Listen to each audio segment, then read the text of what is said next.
What would happen if all the bees died?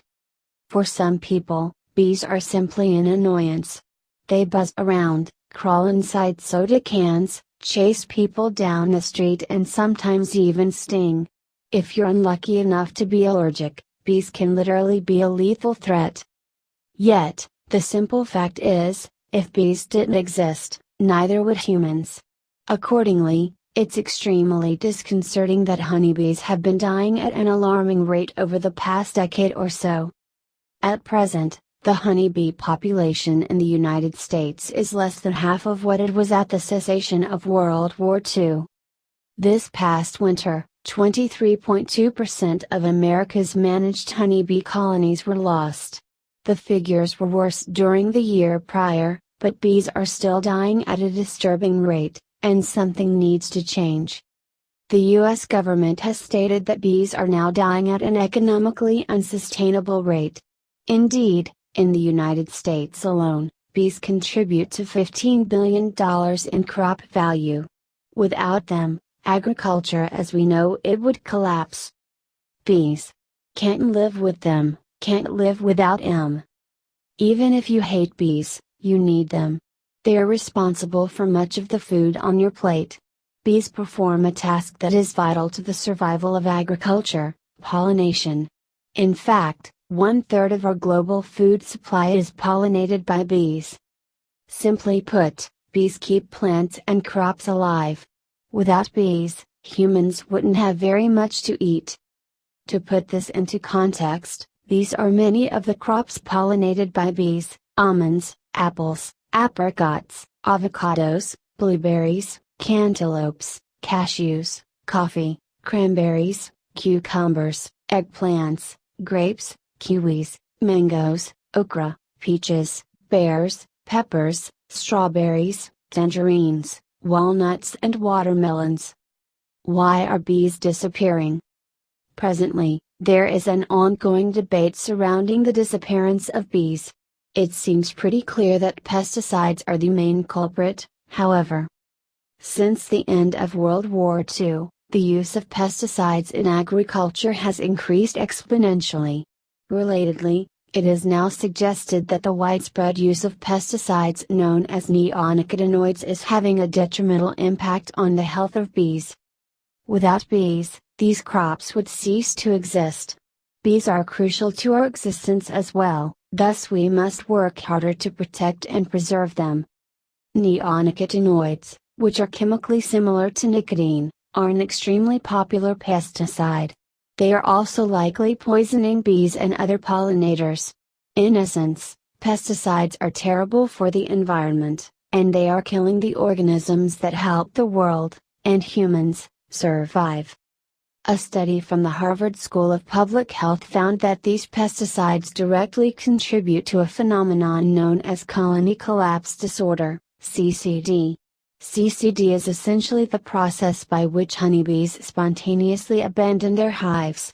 When bees are exposed to pesticides like neonicotinoids, they go insane and don't know how to return home. It's almost as if they are given a form of Alzheimer's. It's important to note, however, that while pesticides are likely a large part of the reason bees are dying, there are other factors in play as well. In essence, this is a complex problem that the world's top scientists are still investigating. In addition to pesticides, for example, it is believed that bees are also dying from various parasites, like the varroa mite. Hence, bees are dying from a combination of factors, but primarily due to the impact of human practices and the ongoing problems associated with climate change. Humans are destroying wild habitats in which bees traditionally get their food. When bees pollinate various plants, they are also receiving sustenance in return. Some beekeepers have attempted to replace natural nectar with a substitute to feed their bees, but ultimately it doesn't sustain bee health the same way. There is no substitute for the natural way of the world. Moreover, it is believed that climate change has also led to a disruption in the synchronization of flower opening and bee hibernation. This also causes bees to die. Simply put, humans are terrible for bees. Pesticides, environmental degradation and pollution, are all contributing to the alarming rate of bee deaths. The tragic irony of this is, by killing bees, we are hurting ourselves. Our survival depends on the health of the planet and its species, and unless we begin to realize this, then we will continue to contribute to its demise, and our own. Luckily, there are already efforts to save bees and other pollinators. In fact, in June, President Obama established a pollinator health task force. This is a federal effort to help quell the loss of important pollinators, such as bees. Likewise, the USDA has announced $8 million in incentives for farmers who establish new habitats for honeybee populations. Additionally, simply having a garden can greatly assist the health and livelihood of bee populations. Simply put, plant flowers in your yard and neighborhood, don't contaminate them with pesticides, and you will help save bees. The more flowers there are, the better chance bees have of receiving the nutrition they need to survive. Having more bees means good things for the planet, and for us. It's also important that we plant a diverse array of flowers in a multiplicity of locations. We need flowers in urban and rural environments. This will help ensure the health of bees and our crops.